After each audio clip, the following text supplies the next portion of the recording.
黑如果唔食咗白嘅兩隻棋，自己嘅三隻棋就要俾人食，而且將令到白棋活棋。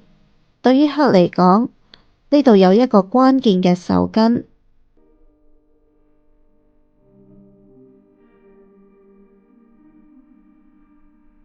黑一打係敗招，白當然唔會接上，而係以白二開劫嚟到頑強反抗。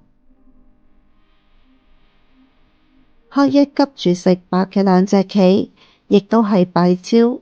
行呢種棋嘅人，往往驚住人哋食咗，而唔係考慮點樣去食人哋。被白二打，黑三提，白四活棋，咁樣係嗰啲落棋嘅時候不求有功，但求無過嘅人經常犯嘅錯誤。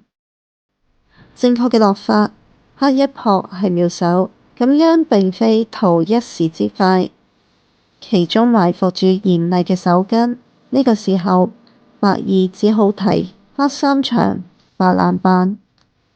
而家白棋兩邊不入子，無可奈何，俾黑正殺。